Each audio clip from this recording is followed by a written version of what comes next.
আপনারা দেখছেন Bankura TV breaking news. Bankura টিভিতে আপনাদের স্বাগতম। আজ বাঁকুড়া টিভির chief editor the tiger journalist দাদা উত্তম দে বাঁকুড়া টিভিতে তুলে ধরছি পশ্চিম বাংলার একটি গুরুত্বপূর্ণ breaking news. Paschimbanga truck operators federation of বেঙ্গলের সাংবাদিক সম্মেলন। 7 দফা দাবি নিয়ে Paschimbanga truck operators federation of Bengal একটি সাংবাদিক সম্মেলন করেন।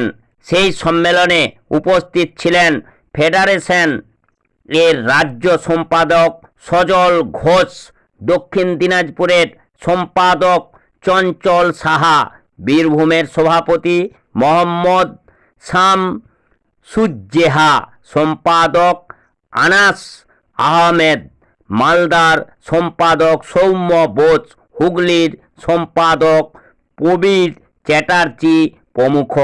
সাংবাদিক সম্মেলনে সজল ঘোষ জানান, 7 দফা দাবির ভিত্তিতে তারা আগামী 11, 12 ও 13 সেপ্টেম্বর 72 ঘন্টা ট্রাক ধর্মঘটের ডাক দিয়েছেন।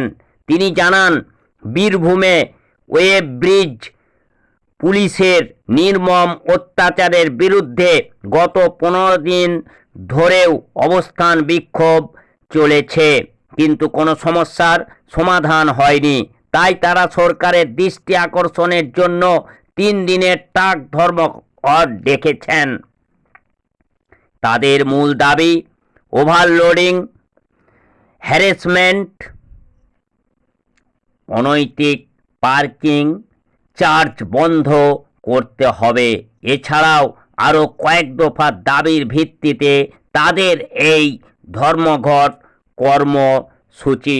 সেই খবর আপনারা দেখতে থাকুন বাঁকুড়া টিভির পর্দায়। যে বাঁকুড়া টিভি প্রতিবাদী মানুষের কণ্ঠস্বর, যে বাঁকুড়া টিভি প্রতিবাদী আম জনতার কণ্ঠস্বর, নিপীড়িত, নির্যাতিত, বঞ্চিত মানুষের কণ্ঠস্বরই হলো আমাদের কণ্ঠস্বর। দেখুন সেই বাঁকুড়া টিভির পর্দায়। এই মুহূর্তে আপনাদের সঙ্গে আমি বাঁকুড়া টিভির chief editor the tiger journalist দাদা উত্তম দে। দেখতে থাকুন সেই খবর। আমাদের ওয়েব্রিজ রয়েছে, আজকে ওই ওয়েব্রিজটা 15 দিন যাবত আমার সহযোগী বীরভূম ট্রাক অ্যান্ড টিপার অ্যাসোসিয়েশনের সম্পাদক আনাস আহমেদের নেতৃত্বে ওই শেওড়াগুড়ি ওই ওয়েব্রিজ 15 দিন ধরে বন্ধ আছে। ওই 15 দিন ধরে বন্ধ আছে। আমরা সরকারের কাছে এখনো পর্যন্ত কথা বলেও কোনো সহযোগিতাও পাইনি এবং কোনো রকম সহযোগিতা তারা করেনি। আমাদের আজকে এই যে আন্দোলন, এই আন্দোলন কন্টিনিউ চলছে এবং আগামী দিনেও চলবে। তাই আমরা 28 আগস্ট আমরা বীরভূম চলো সারা পশ্চিমবাংলার গাড়ি মালিক আপনাদের দ্বারায়, আপনাদের টিভি মিডিয়া এবং প্রিন্ট মিডিয়া যারা আছেন উপস্থিত, আপনাদের অনেক অনেক ধন্যবাদ। আপনাদের দ্বারায় আমরা জানাতে চাই যে 28 আগস্ট আমাদের বীরভূম চলো ডাক আছে।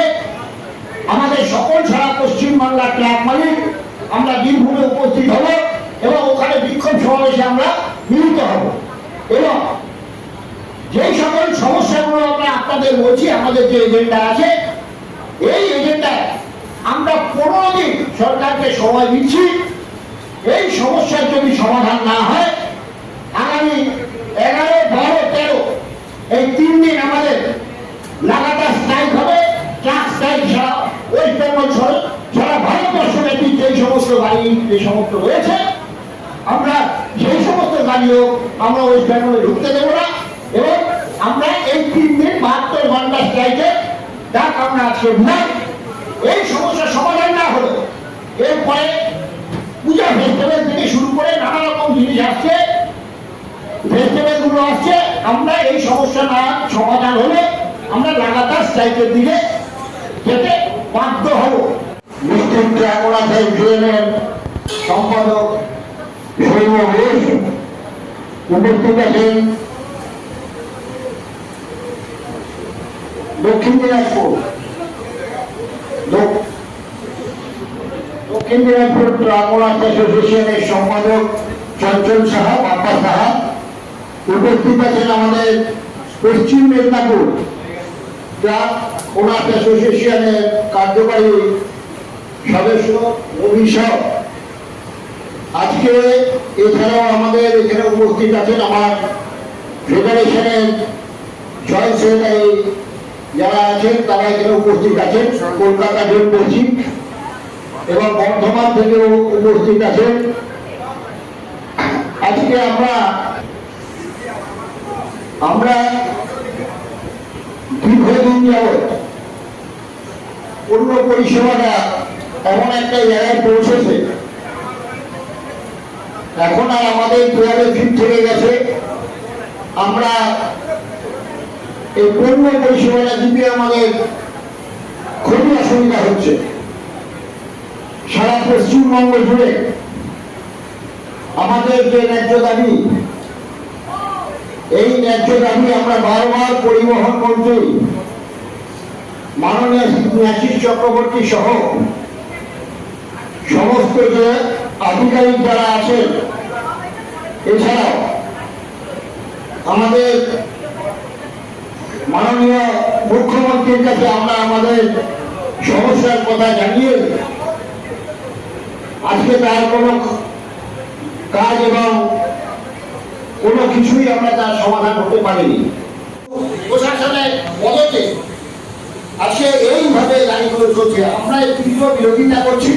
ইমিডিয়েট যদি বন্ধ না হয়, আমরা তো আমাদের বক্তব্যতে আপনাদের বলেছি যে আগামী দিনে আমরা আগামী দিনকে 11, 12, 13 আমাদের স্ট্রাইক 11, 12, 13 যদি এই সমস্যার সমাধান না হয়, এরপরে আমরা লাগাতার স্ট্রাইকে পেয়ে যাব। এই যে আপনি যে বললেন যে আপনার একই নাম্বার প্লেটকে 2-3টে গাড়িতে ইউজ করা, এই তথ্যগুলো কি আপনার সরকারের কাছে দিয়েছেন? আমরা ছবি দিয়েছি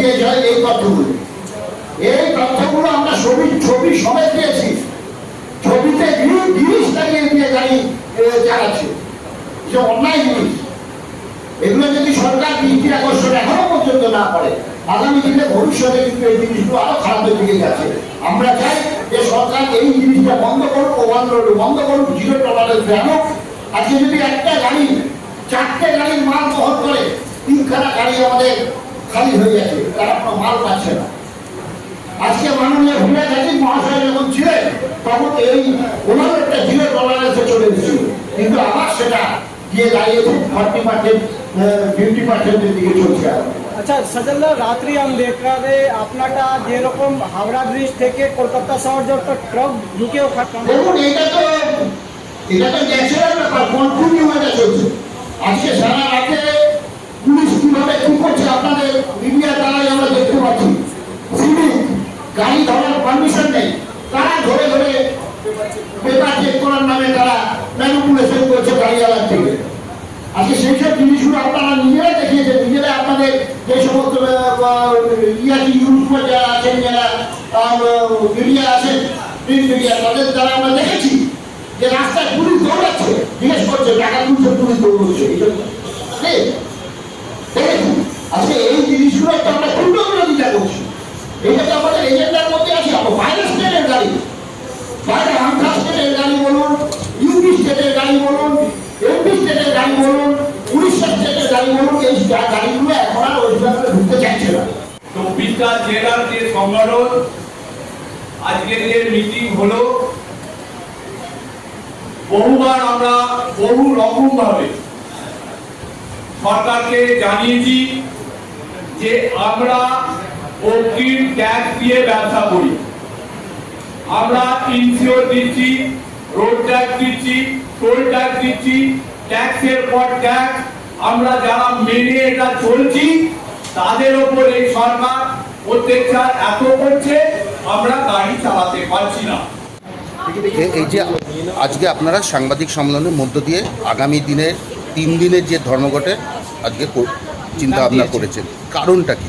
কারণটা হচ্ছে, সবচেয়ে বড় কারণ হচ্ছে আমাদের বীরভূমে একটা ওয়েব ব্রিজ আছে। যে ওয়েব ব্রিজটা দিয়ে আজকে যেভাবে টাকা তোলা হচ্ছে, মানে টাকা লুট করা হচ্ছে, আজকে ওখানে আমাদের Birbhum truck and tipper owners association, আমাদের সাধারণ মানে ওই বীরভূম ট্রাক টিপ্পার অ্যাসোসিয়েশনের সাধারণ সম্পাদকের নেতৃত্বে আজকে 15 দিন যাবৎ ওখানে একটা বিক্ষোভ সমাবেশ চলছে।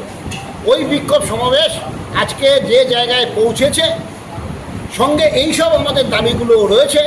আমাদের দাবি ছিল যে আন্ডারলোড গাড়ি, প্রপার লোড গাড়ি থেকে এই ওভারব্রিজের টাকা তোলা যাবে না। রাতের অন্ধকারে ওভারলোড টাকা নিয়ে পাস করা যাবে না। আর এই ছাড়া এই রকম ধরনের অত্যাচার আমাদের গাড়ির উপরে করা যাবে না। ওখানে যেই সমস্ত ওভারব্রিজের লোক আছে তারা আমাদের গাড়ির উপরে ভয়ানকভাবে অত্যাচার করছে। পার্কিং নেবার নামে 500 টাকা 1000 টাকা পার্কিং ফিস নিচ্ছে, মানে জয় জবরদস্তি। তাই আমরা আজকে এই যে পরিস্থিতিটা এসছে, এই পরিস্থিতিটা হচ্ছে ভয়ানক পরিস্থিতি। আজকে আমরা বাধ্য হয়ে আজকে আমরা এই সমস্যার সমাধান, সঙ্গে আমাদের আরও যেই সমস্ত 7 দফা দাবি আছে, এই সমস্যার সমাধান না হলে আমরা এমনিতেই 72 ঘন্টা বন্ধের ডাক আমরা দিয়েছি 11, 12, 13 সেপ্টেম্বরে। আপনার এই যে দফার যে দাবিগুলো যেগুলো বলছেন, সে দাবিগুলো একটু বলুন। আমাদের 7 দফা দাবির মধ্যে আমরা তো আপনাদের বলেছি, প্রথম দফা হচ্ছে ওভারলোডিংটা। ওভারলোডিং হচ্ছে আমাদের বড় দাবি। সেকেন্ড দাবি হচ্ছে আমাদের পুলিশ, ডাক পার্টি এবং সিভিক পুলিশের হয়রানি বা হ্যারাসমেন্ট। থার্ড হচ্ছে আমাদের যে টোল গেটগুলো করেছে, এই যে টোল গেটগুলো করেছে, এই যে টোল গেট, অবৈধ টোল গেট যেগুলো করেছে, তার থেকে 236 টাকা যেটা প্রপার লোডের গাড়ি থেকে নিচ্ছে, ওইটা নেওয়া চলবে না। আর ওই টোল ব্রিজ থেকে আমাদের ওভারলোড গাড়িগুলোকে যথাসামান্য কেস এবং ফাইন করে 113, 114 মেনটেন করতে হবে। এখানে কোনো আপনি জেলা শাসক? নিশ্চয়ই আমরা এটা জেলা শাসককে এটা দিয়েছি, আমরা মাননীয় জেলা শাসক মহাশয় বীরভূমকে আমরা দিয়েছি, সঙ্গে আমরা আরটিও সাহেবকেও দিয়েছি, সঙ্গে পরিবহন মন্ত্রীকেও এটা দিয়েছি, ওনাদের জানিয়েছি বিষয়টা, কিন্তু তার সদুত্তর এখনো পর্যন্ত আসেনি। আচ্ছা, আরেকটা আমাদের যেটা দাবি আছে, এমভিআইদের অত্যাচার। রাস্তার উপরে দাঁড়িয়ে ওভারলোডের নামে বা টপ লোডের ওভারলোড গাড়িগুলোকে ওদের চোখের সামনে দিয়ে চলে যাচ্ছে, আর প্রপার লোড গাড়িগুলোকে নানান রকম ফন্দি ফিকের করে ওগুলোকে কেস করা হচ্ছে। আরেকটা হচ্ছে আমাদের যে সমস্যাটা আপনাদের আছে, যে বিএলআরও সমস্যা। আপনারা জানেন আমাদের অধিকাংশ গাড়ি, 30% গাড়ি যে বালি পাথরে চলে। এবার বালির আমরা চাইছি যে বালির যে খাদানগুলো আছে, বালির খাদানগুলো যে আছে, বৈধতা অবৈধতা, বৈধ খাদানে শ্বেতপত্র প্রকাশ করা হোক, বাড়ির চালানে রয়্যালিটি মেনটেন করা হোক, এবং আমাদের যে টাইম, একটা যে টাইম দিয়ে দিচ্ছে, এর আগে খেলা মেলার জন্য আমাদের সারা পশ্চিমবঙ্গের যা পরিস্থিতি, তাতে এমন অবস্থা হচ্ছে যে এত নো এন্ট্রির চাপ, এত খেলা মেলার চাপ, এত মিটিং মিছিলের চাপ, সময় মতো আমাদের গাড়িগুলো গন্তব্যস্থানে পৌঁছতে পারছে না। তার জন্য আমাদের ওই পৌঁছতে পারছে না বলে গাড়িগুলোকে বিএলআরও ধরছে এবং 1 লাখ টাকা করে কেস করছে।